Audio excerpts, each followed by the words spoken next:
Hello and नमस्ते। Hello and नमस्ते। और आज करते हैं हम लोग शुरुआत इम्यूनिटी की। इसी के साथ हम लोग करीब पहुंच रहे हैं इस चैप्टर के अंत की तरफ। इम्यूनिटी एक ऐसा शब्द जिससे आजकल हम सब के सब, चाहे वो छोटा से छोटा बच्चा हो या फिर बुढ़ा से बुढ़ा बुजुर्ग, वो सब फैमिलियर हो सके। इम्यूनिटी का मतलब क्या होता है? हमारे शरीर की वो क्षमता जिससे हमारा शरीर जो है वो किसी तरह का पैथोजन से फाइट करता है, राइट। इम्यूनिटी हमें कोरोना वायरस ने बहुत अच्छी तरह से समझा दिया कि उसे ठीक रखने से क्या होगा और हमारी इम्यूनिटी ठीक नहीं रहेगी उससे क्या होगा। आप सभी ने नतीजे देख लिए होंगे। बात करते हैं कि इम्यूनिटी कितनी प्रकार की होती है। अगर मोटा मोटी कहे तो इम्यूनिटी दो टाइप्स की होती है, इनेट और एक्वायर्ड। इनेट का मतलब होता है एक ऐसे टाइप की इम्यूनिटी जो कि हमें जन्म से पहले ही मिल जाती है। मतलब जब हम लोग बर्थ हमारा हुआ भी नहीं होता उससे पहले ही हमें मिल जाती है, ठीक, बिफोर बर्थ, ठीक है। और वहीं अगर बात करें एक्वायर्ड की, तो जिसने पिछला लेक्चर अटेंड किया होगा एड्स वाला, मतलब उससे पहले वाला एड्स वाला, अगर जिसने भी लेक्चर अटेंड किया होगा उससे पता चल गया होगा कि एक्वायर्ड का मतलब क्या होता है, राइट। एक्वायर्ड मतलब जिसे हम लोग इनहेरिट करते हैं। तो ये जन्म से पहले नहीं होता। जैसे जैसे हमारे ज़िंदगी बढ़ते हैं, छोटा बच्चा से एडल्टहुड या फिर यंग एज या फिर बुढ़ापन, उन सब में हम लोग कुछ ना कुछ चीज़ें एक्वायर करते हैं, ठीक है, आफ्टर बर्थ कह सकते हैं। तो वैस टाइप की इम्यूनिटी को हम लोग एक्वायर्ड इम्यूनिटी के अंदर पढ़ते हैं, ठीक है, आफ्टर बर्थ। ओके, अब इनेट के अंदर हमें 4 प्रकार के इम्यूनिटी के बारे में डिस्कशन करना है। पहला होता है फिजिकल। फिजिकल मतलब फिजिकल के अंदर आएगा हमारा स्किन। हमारा स्किन भी एक टाइप का इम्यूनिटी सिस्टम के तौर पे काम करता है। ये इम्यूनिटी नहीं है, ये इम्यून सिस्टम का पार्ट है। स्किन हुआ और साथ ही साथ जो म्यूकस हुआ वो, ठीक है। फिजियोलॉजिकल की बात करें तो हमारे पेट, जो हमारे स्टमक है, ठीक है, स्टमक के अंदर क्या मौजूद है? एसिड है, ठीक है। ये सारी जो चीज़ें होती हैं वो हमारा फिजियोलॉजिकल के अंदर आती है। बात करें सेलुलर के अंदर तो सेलुलर में हमारा आता है हीरो WBC। WBC को कौन नहीं जानता, पर इसके साथ ही साथ एक नया नया टर्म जुटेगा जिसे बोल देंगे PMNL। इसके बारे में उतना ज़्यादा डिटेल में नहीं जानने की ज़रूरत है, बस नाम जान लेना ज़रूरी है। फिर आया सबसे ज़्यादा इंपॉर्टेंट साइटोकाइन। अगर किसी ने कैंसर वाली वीडियो अटेंड की होगी, नहीं की तो प्लीज़ कर लीजिए क्योंकि वह भी इंपॉर्टेंट है। तो आपने एक चीज़ के बारे में सुना होगा उस लेक्चर में, alpha interferon, right, alpha interferon. यही जो इंटरफेरॉन है इन सब के बारे में हमारा साइटोकाइन बताता है। अब चलिए इस इंटरफेरॉन की कहानी क्या है यहीं पे समझ लेते हैं। यहाँ पर मैंने अल्फ़ा को हटा देना है क्योंकि बस पहले बात कर लेते हैं इंटरफेरॉन क्या होता है, फिर बात करेंगे अल्फ़ा इंटरफेरॉन क्या होता है, ठीक है। अब हमारे बॉडी के अंदर क्या होता है, कोई एक एजेंट आया, ठीक है, हमें कोई ना कोई वायरस हुआ या फिर कोई डिजीज़ हुई, तो उसके कारण क्या होगा, हमारा जो बॉडी है वो उसके खिलाफ फाइट करेगा। हमारे बॉडी का WBC उसके खिलाफ फाइट करेगा, राइट। WBC जब फाइट करेगा उसके साथ साथ कुछ और भी चीज़ें फाइट करेंगी, कुछ प्रोटीन्स फाइट करेंगे, ठीक। एक और चीज़ मैंने यहाँ पे लिखा है PMNL, ये भी फाइट करेगा। ये क्या है थोड़ा सा देर बाद समझ में आएगा। वैसे ही एक ऐसा टाइप का प्रोटीन जो कि हमारे बॉडी में होता है, ऑलरेडी मौजूद होता है, दूसरा एजेंट जो दूसरा वायरस है उसने कुछ डिजीज़ कॉज किया हमारी बॉडी के अंदर। फिर क्या हुआ, हमारी बॉडी ने उसके अगेंस्ट एंटीबॉडी बनाई, ठीक है। क्या बनाई हमारी बॉडी ने? एंटीबॉडी बनाई। अब एंटीबॉडी के अंदर से मान लो हमारे पास एक प्रोटीन है। क्या है हमारे पास? एक प्रोटीन है। ये जो प्रोटीन है ना, ये इन्फेक्ट हो रखा है। ये कैसा टाइप का प्रोटीन है? ये इन्फेक्ट है, इन्फेक्टेड है। जो वायरस था उस वायरस ने इस प्रोटीन को इन्फेक्ट कर दिया। अब ये प्रोटीन क्या करेगा, ये तो खुद इन्फेक्ट हो रखा है, बट हमारा शरीर बहुत ज़्यादा अच्छा है, ये चाहता है कि चलो कोई नहीं, मैं इन्फेक्ट हो रखा तो कोई बात नहीं, पर मैं अपने आगे वाले साथियों को इन्फेक्ट नहीं होने दूंगा। तो जो प्रोटीन होता है ये एक इंटरफेरॉन, मान लो ये एक टाइप का क्या होता है, एक टाइप का प्रोटीन होता है। पिछली वीडियो में मैंने बताया था इंटरफेरॉन क्या है, एक टाइप का प्रोटीन है। तो ये जो हमारे बॉडी के अंदर जो इन्फेक्टेड प्रोटीन होता है वो इंटरफेरॉन रिलीज करता है, जो कि हमारे आने वाले, मतलब हमारे आने वाले नहीं, हमारे बॉडी के अंदर जो रेस्ट ऑफ द प्रोटीन बचे हैं जो कि इन्फेक्टेड नहीं है, उन सबको इन्फेक्ट होने से बचाता है। ये इसका काम होता है साइटोकाइन, इंटरफेरॉन का, ठीक है। सो आई होप आपको इनेट इम्यूनिटी के बारे में ओवरऑल ओवरव्यू मिल चुका होगा। बात करते हैं कि एक्वायर्ड इम्यूनिटी क्या है। मैंने लिखा है बेटा लिम्फोसाइट्स और फिर लिखा है टी लिम्फोसाइट्स, ठीक है, इसे रीड कर लो, बी लिम्फोसाइट्स और टी लिम्फोसाइट। टी लिम्फोसाइट के बारे में जिक्र मैंने एड्स वाले लेक्चर में भी किया था, क्योंकि वहाँ पे मैंने बोला था टी लिम्फोसाइट की मात्रा क्या हो जाती है एड्स की सिचुएशन में, कम हो जाती है। ये दोनों बेसिकली क्या होते हैं, ये दोनों एक टाइप के एंटीबॉडी होते हैं ज़्यादा कुछ नहीं होते, ये दोनों के दोनों एक प्रकार के एंटीबॉडी होते हैं, ठीक है। एंटीबॉडी कह लो या फिर कह लो प्रोटीन्स होते हैं, ठीक है। ये एक टाइप के प्रोटीन्स होते हैं जो कि हमारी बॉडी के अंदर मौजूद होते हैं। इनकी मात्रा अप एंड डाउन होती रहती है जैसे जैसे हमारे शरीर का इम्यून सिस्टम घटता या फिर बढ़ता है, ठीक। आई होप आपको इम्यूनिटी क्या है, कितने प्रकार की है और कितने प्रकार में भी कितने प्रकार की है वो सब समझ में आ गया होगा। चलिए देखते हैं आगे क्या है। बात करते हैं कि हमारे पास कितने प्रकार के एक्वायर्ड इम्यूनो रेस्पॉन्स होते हैं। मतलब हम लोग जैसे जैसे बड़े होते हैं तो हमारी बॉडी को अलग अलग टाइप के डिजीज़ होती हैं, अलग अलग टाइप के इन्फेक्शंस होते हैं। उसके साथ ही साथ जैसे जैसे कुछ भी डिजीज़ होंगी तो हमारी बॉडी के अंदर ऑलरेडी एंटीबॉडी प्रोड्यूस होना शुरू हो जाते हैं उस डिजीज़ को फाइट करने के लिए। उसी को कहते हैं हम लोग एक्वायर्ड इम्यूनो रिस्पॉन्स। मतलब धीरे धीरे हम लोग इम्यून सिस्टम को मजबूत कर रहे हैं जैसे जैसे बड़े होंगे। तो पहला आता है ह्यूमरल या फिर एंटीबॉडी मेडिएटेड इम्यूनिटी। इसमें क्या होता है, इसमें होता है कि बात जो टर्म है वो है ह्यूमरल। अब ह्यूमरल का मतलब होता है it is related to blood, ठीक है। यहाँ पर क्या होगा, हमारे बॉडी का जो भी ब्लड है, राइट, ब्लड के अंदर क्या मौजूद होंगे, एंटीबॉडी। ब्लड के अंदर क्या मौजूद हो जाएगा, एंटीबॉडी। तो इस सिचुएशन के अंदर मतलब ब्लड के अंदर ही एंटीबॉडी प्रोड्यूस होना शुरू हो जाएंगे। एंटीबॉडी क्या होना शुरू हो जाएंगी, एंटीबॉडी प्रोड्यूस होना शुरू हो जाएंगी। तो हम लोग कहेंगे कि हमारे बॉडी के अंदर एंटीबॉडी मेडिएट इम्यूनिटी बनने लगी, ठीक। बट फिर आता है सबसे खतरनाक सेल मेडिएट इम्यूनिटी, ठीक है। अब इसमें क्या होता है, इसके अंदर सिचुएशन थोड़ी सी खराब हो जाती है। जब भी कोई पर्सन ग्राफ्टिंग करवाता है, ठीक है, अब बताओ ग्राफ्टिंग क्या होता है। तो ग्राफ्टिंग को समझो कि ऑर्गन का ट्रांसप्लांट करवाया, ठीक है। ऑर्गन का क्या करवा दिया, ट्रांसप्लांट करवाया, ठीक है, ट्रांसप्लांट। तो क्या होगा, हमारा जो बॉडी है वो डिज़ाइंड है इस वे में कि हम लोग अपनी चीज़ों को ही लेंगे, दूसरों की चीज़ों को नहीं लेंगे। तो इस सिचुएशन में हमारे बॉडी का जो सेल मेडिएट इम्यूनिटी होता है वो काम करना शुरू करता है। इसे हम लोग इसलिए यूज़ करते हैं ताकि ये जो सेल्फ और नॉन सेल्फ के बीच में डिफ्रेंशिएट कर सके कि कौन अपना है कौन पराया है। इसको इस बात का अंदाज़ा लग जाता है, ठीक है। अब जैसे इसे पता चला कि हमने ग्राफ्टिंग करवाया, किसी और के बॉडी के ऑर्गन को अपने बॉडी के अंदर लाया, तो फिर क्या होगा, जो सेल मेडिएट इम्यूनिटी है ये क्या करेगा, बोलेगा कि अरे शरीर में कुछ तो कुछ गड़बड़ है। इसके लिए हम लोग एक टाइप का ड्रग कह लो, इंजेक्शन कह लो, हम लोग देते हैं जिसे कहते हैं कॉर्टिसोल कहते हैं, ठीक है।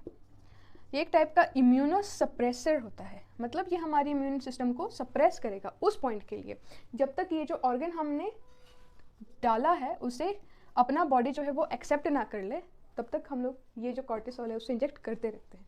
इम्यूनो सप्रेशर होता है, ठीक है, समझ में आ रहा है। ग्राफ्टिंग करवाया तो क्या होगा, ऑर्गन ट्रांसप्लांट होता है, ठीक।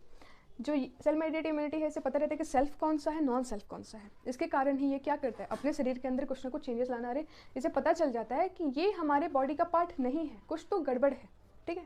तो जब कुछ तो गड़बड़ होगा तो ये रिएक्ट करना शुरू कर, उसको मानेगा ही नहीं, मैं तेरे को नहीं लूँगा। मान लो हमारे बॉडी के अंदर किसी का एक बॉडी है, ठीक है, इसके अंदर उसका लीवर ख़राब था। मान लो ये लीवर है, ठीक है, थोड़ा गंदा सा बन गया पर कोई बात नहीं। लीवर है, लीवर ख़राब हो गया तो लीवर का हमने क्या करवा दिया, ट्रांसप्लांट करवा दिया, दूसरे लीवर के साथ उसको रिप्लेस करवा दिया। इसका जो बॉडी है बेचारे पर्सन का, वो बोला कि ये मेरा है ही नहीं, मैं इसको मानूंगा नहीं, और ये इसको ले ही नहीं रहा है, फिर बॉडी का सिस्टम तो ख़राब हो जाएगा ना। इसे हम लोग क्या करते हैं, कॉर्टिसोल इंजेक्ट करवाते हैं, एक टाइप का इम्यूनो सप्रेशर होता है, ठीक। यहाँ तक समझ में आ रहा है। चलिए आगे बढ़ते हैं। तो चलिए बात करते हैं कि एक्टिव इम्यूनिटी और पैसिव इम्यूनिटी ये क्या नए नए टर्म्स सुनने को मिल रहे हैं। एक्टिव इम्यूनिटी ये क्या होता है और पैसिव इम्यूनिटी क्या होता है, इन सब के बारे में डिटेल डिस्कशन करते हैं। पैसिव इम्यूनिटी, जो एक्टिव इम्यूनिटी होते हैं ना, ये हमारे जो होस्ट है दैट इज़ वी, वो हमारी बॉडी के अंदर प्रोड्यूस हो जाती है। ये ऑलरेडी प्रिपेयर होती है होस्ट के बॉडी के अंदर भी, ठीक है, होस्ट के बॉडी के अंदर पहले से ही प्रिपेयर हो जाती है, प्रोड्यूस कह लो, ठीक है। और ये जो पैसिव वाली होती है, पैसिव वाली जो होती है ये होस्ट की बॉडी को प्रिपेयर करवा के दी जाती है। मतलब prepared and given to the, prepared and given to the host, to the host. मतलब ये होस्ट के द्वारा प्रोड्यूस्ड होती है, होस्ट बॉडी मैंने थोड़ा गंदा इंग्लिश लिखा है, पर रुको थोड़ा ठीक से लिख लेते हैं। प्रोड्यूस्ड बाई, कौन प्रोड्यूस करता है एक्टिव वाले को? होस्ट का बॉडी। प्रोड्यूस्ड बाई होस्ट का बॉडी, मतलब हमारा बॉडी इस इम्यूनिटी को, एक्टिव इम्यूनिटी को प्रोड्यूस करता है। बट पैसिव वाली इम्यूनिटी क्या होती है? ये हमारा बॉडी प्रोड्यूस नहीं करता, इसे दिया जाता है, prepared and given to the host, ठीक। और ये जो एक्टिव इम्यूनिटी होती है वो क्या होती है? स्लो होती है, मतलब धीरे धीरे असर करना शुरू होती है, ठीक है। स्लो बट लॉन्ग लास्टिंग, मतलब बोलते हैं ना slow and steady wins the race, वही। तो ये लॉन्ग लास्टिंग होती है, मतलब भले ही धीरे धीरे असर करना शुरू करे, बट जब करती है ना तो लंबे देर तक टिकते है। लंबा टिकेगी वाला सुना होगा ना ऐड, वही। और वही बात करें पैसिव की, तो ये बहुत ज़्यादा फास्ट होती है बट टेम्पररी होती है, मतलब टेम्पररी रिलीफ, ठीक है, टेम्पररी, ठीक है, ओके। थर्ड पॉइंट क्या है? थर्ड पॉइंट देखते हैं कि इसके अंदर जो हमारे पास जो चीज़ें आती हैं, जैसे मान लो किसी भी प्रकार का आपको नेचुरल इन्फेक्शन हुआ, नेचुरल क्या हुआ? इन्फेक्शन हो गया, किसी भी टाइप का, सारे टाइप का, ऑल नेचुरल इन्फेक्शंस, उसके कारण जो आपकी बॉडी ने इम्यूनिटी प्रिपेयर किया, इम्यूनिटी बनाई अपने लिए, वो होती है आपकी एक्टिव इम्यूनिटी के अंदर। और वही थर्ड इधर बात करें, ये क्या होता है? ये होता है प्लेसेंटा द्वारा मिला गया, मतलब बच्चा अगर पेट में हर बीमार है तो प्लेसेंटा के थ्रू इम्यूनिटी पास होती है। और साथ ही साथ आपने बचपन में मम्मी का दूध पिया होगा, तो उस दर से भी जो भी इम्यूनिटी मिलती है वो इसका पार्ट होता है। इसी के साथ इसका एग्जांपल देख लेते हैं। क्लोस्ट्रम आया है तो इसका तो जिक्र होगा ही, IgE बहुत ज़्यादा इंपॉर्टेंट है, ठीक है, यहाँ पर ये पार्ट लेता है।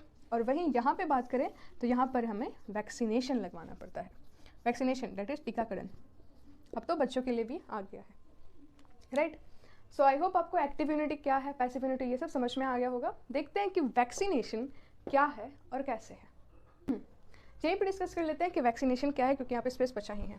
वैक्सीनेशन की अगर बात करें तो वैक्सीनेशन 3 प्रकार के होते हैं, फर्स्ट जनरेशन, सेकंड जनरेशन और साथ ही साथ आता है थर्ड जनरेशन। अब ये क्या है? तो फर्स्ट जनरेशन के अंदर वैसे टाइप का वैक्सीनेशन आएगा जो कि जिसके अंदर जो होस्ट होता है, मतलब जिसके अंदर जो भी पैथोजन होता है ना, उसे हम लोग या तो मार कर या फिर जिंदे को वीक करके डाल देते हैं। उस टाइप के वैक्सीनेशन को जिसके अंदर जो पैथोजन है, या फिर जैसे मान लो कोरोना वायरस है, तो कोरोना वायरस का जो वायरस है उसे हमने या तो मार दिया या फिर वो जिंदा है पर हमने उसको क्या कर दिया? वीक कर दिया। तो क्या होगा? हमारी बॉडी के अंदर हमने उसे इंजेक्ट करवा दिया। अब हमारी बॉडी के WBC क्या करे? ओहो इतना हड्डा, मतलब ये क्या है, ये तो कुछ और ही लग रहा है। अब हमारा जो बॉडी के जो WBC है और सारे के सारे प्रोटेक्टिव जितने भी इम्यूनिटी एंटीबॉडीज़ है वो क्या करेंगे? उसको लेकर लड़ाई करेंगे, उसके साथ काटा पीटी मारा मारी करेंगे। फिर एक टाइम आएगा, क्योंकि वो बेचारा खुद में क्या था? वीक था, जिंदा था पर वीक था, वो मर जाएगा। अब हमारी बॉडी को क्या मिल गया? कॉन्फिडेंस आ गया, बोला कि है कुछ भी आए मैं उसको इजीली मार दूंगा। तो हमारी बॉडी ने क्या किया? अब अगर हमें असली वाला, मतलब असली में जो भी इन्फेक्शन था वो हो गया, तो हमारी बॉडी बोला अरे ये तो वैसा ही है, इसको तो हमने पिछली बार मार दिया था, चलो इस वक्त में मार देते हैं। तो हमारी बॉडी को कॉन्फिडेंस आया, बॉडी को नहीं बेसिकली बॉडी के एंटीबॉडीज़ को कॉन्फिडेंस आया और उसने असली वाले को भी जो हड्डा काटा था उसको वैसे से मार दिया। तो ये काम करता है हमारा फर्स्ट जनरेशन का वैक्सीनेशन। अब सेकेंड जनरेशन के अंदर क्या आता है? सेकेंड जनरेशन के अंदर हम लोग कोई पूरा का पूरा एनिमल नहीं, पूरा का पूरा पैथोजन नहीं लेते, हम लोग उसका सिर्फ सब यूनिट लेते हैं। क्या लेते हैं हम लोग? सब यूनिट लेते हैं। हमने DNA ले लिया, DNA नहीं लेंगे, प्रोटीन ले लिया या फिर कोई भी एक पार्ट ले लेंगे उस पैथोजन का। लेकिन थर्ड जनरेशन के अंदर हम लोग उस पैथोजन का DNA लेंगे, ठीक है। इसलिए मैंने यहाँ पे बोला कि DNA नहीं लेंगे, क्योंकि DNA थर्ड जनरेशन वाले में लेते हैं, ठीक है। ये था वैक्सीनेशन का कॉन्सेप्ट। आई होप आपको समझ में आ रहा होगा। सो यहाँ तक की बात हुई, हमने एक्टिव इम्यूनिटी, पैसिव इम्यूनिटी और वैक्सीनेशन के बारे में देखा। आगे बढ़ते हैं और देखते हैं क्या है नया। बात करते हैं एलर्जीज़ के बारे में। अब एलर्जी क्या होता है, एलर्जी कैसे कॉज होता है? जैसे मान लो हमारे बॉडी के अंदर IG होता है। IG एक टाइप का क्या है? एंटीबॉडी है, मैंने कुछ देर पहले बताया था, ठीक है। तो IG एक टाइप का एंटीबॉडी है। अब ये एंटीबॉडी का काम क्या है? ये ना फाइट करता है। ये क्या करता है? फाइट करता है। किसके अगेंस्ट? फाइट करता है अगेंस्ट एलर्जेंस का। अब बताओ एलर्जेंस क्या है भाई? एलर्जी पढ़ना था, एलर्जेंस बता रहे हो। एलर्जेंस क्या होता है? तो एलर्जेंस एक टाइप के ऐसे सब्सटेंसेस होते हैं, क्या होते हैं? सब्सटेंस होते हैं जो कि क्या कॉज करते हैं? Substance causing allergy. ऐसी चीज़ें, ऐसे सब्सटेंसेस जो कि एलर्जी कॉज करें, उनको हम लोग कहते हैं एलर्जेंस, ठीक है। तो आईजी हमारी बॉडी के अंदर पहले से मौजूद होता है, एक टाइप का एंटीबॉडी होता है जो कि फाइट करता है इन एलर्जीज के खिलाफ, ठीक है। अब एलर्जी होगा तो आपको पता कैसे चलेगा, मतलब एलर्जी आपको है कि नहीं, सिम्टम्स क्या क्या है, ये तो बताने की कोई बात है नहीं, फिर भी अब सिलेबस है तो क्या ही कर सकते हैं।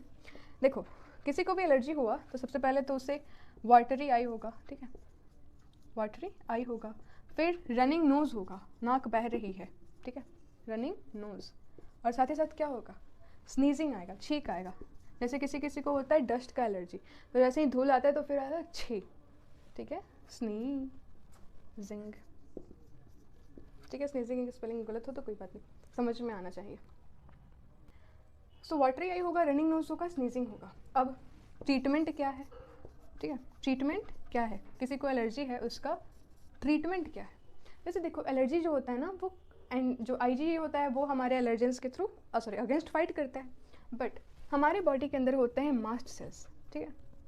मास्ट सेल्स का काम होता है कि एलर्जी फैलाना, मतलब एलर्जी लाना एक्चुअली, मतलब हमारे बॉडी को वो सेंसिटिव नहीं बनाते। मतलब ऐसा होता है ना कि आजकल की जो मॉडर्न लाइफस्टाइल हो रखी है, जिसके कारण बच्चे अधिकतर घर में ही रहना चाहते हैं, मतलब बाहर वो जाते ही नहीं है, तो इसके कारण क्या होगा, कुछ भी बाहर जाएंगे डस्ट आएगा तो उनको छींक आएगा। तो अगर किसी को ट्रीटमेंट करवाना हो तो वो एंटी मास्ट सेल मतलब मास्ट सेल को थोड़ी नहीं, मास्ट सेल के अंदर हिस्टामिन्स होते हैं, उनको हम लोग एंटी हिस्टामिन्स टैबलेट्स ले सकते हैं, ठीक है, एंटी हिस्टामिन्स डॉक्टर सजेस्ट करते हैं, या फिर आप लोग स्टेरॉइड्स, जिसको है एक्सट्रीम लेवल पे वो स्टेरॉइड्स का भी यूज़ कर सकता है एलर्जी के लिए। बट एलर्जी से सबसे अच्छा बचने का यही तरीका क्या है कि आप जाकर बाहर खेलो, आप डस्ट से के साथ फैमिलियर हो, आप नेचर के साथ फैमिलियर हो जाओ, वो आपको कॉज ही नहीं करेगा कुछ, राइट, ठीक है। और फिर देखते हैं कि ट्रीटमेंट तो हो गया, सिम्टम तो हो गए, अब आगे क्या है। आगे ये है कि एलर्जी कैसे कैसे प्रकार की हो सकती है। तो एलर्जी तो पहले डस्ट से हो सकता है, ठीक है, फिर किसी किसी को पॉलन ग्रेन से होता है, ये भी एक टाइप का डस्ट के अंदर मान लो। जैसे बायोलॉजी के अंदर हमने कुछ लेक्चर्स पहले फर्स्ट या फिर सेकंड लेक्चर के अंदर हमने पॉलन ग्रेन का जिक्र किया होगा, जहाँ पे हमने पॉलन ग्रेन्स वाली जो एलर्जी है उसके अंदर उसके बारे में बात करते हैं। सो यहाँ तक का वीडियो इम्यूनिटी के ऊपर था, आगे देखते हैं कि और क्या क्या है। आगे बढ़ते हुए हमारे पास एक न्यू टर्म आया है जिसे बोलते हैं ऑटो इम्यूनिटी। क्या बोलते हैं? Auto immunity. अब ऑटो इम्यूनिटी क्या कहता है? ये कहता है कि कभी कभी हमारा जो शरीर है ना वो पगला जाता है, उसको पता ही नहीं चलता है कि कौन जाना सेल्फ है और कौन जाना नॉन सेल्फ है। मतलब उसे पता नहीं चलता है ना कि कौन अपना है कौन पराया है। वो कभी कभार अपने शरीर को नुकसान पहुंचाना शुरू कर देता है, अपने शरीर की जो भी सेल्स हैं, जो भी WBCs हैं, उसको ये मारना शुरू कर देता है। उसी को कहते हैं ऑटो इम्यूनिटी। ये अधिकतर उन केसेस में होता है जिसमें एक टाइप का अर्थराइटिस होता है, ठीक है। तो उस अर्थराइटिस के केस के अंदर क्या होता है? ऑटो इम्यूनिटी होने लगती है, मतलब ऑटो इम्यूनिटी बिल्ड होने लगती है, ऑटो इम्यूनो रिस्पॉन्स होने लगता है। हमारा बॉडी हमारे ही सेल को, हमारे ही बॉडी के पार्ट्स को ख़त्म करना शुरू कर देता है, ठीक है। So that's it. यहाँ तक की वीडियो ख़त्म, मतलब यहाँ पर हमारा इम्यूनिटी जो है वो कंप्लीट होता है। आगे देखेंगे जो कि लास्ट टॉपिक है वो है ड्रग अब्यूज़ के बारे में। वीडियो हो सके तो थोड़ा लंबा होगा क्योंकि हम लोग कोशिश करेंगे कि सारे के सारे ड्रग्स के बारे में आपको एक ही वीडियो में बताया जाए। कौन कौन से ड्रग्स नहीं लेने चाहिए और कौन कौन से ड्रग्स हमारी दवाइयों में मौजूद होते हैं, उन सब के बारे में पढ़ेंगे। So thank you for watching this video, hope you are enjoying this.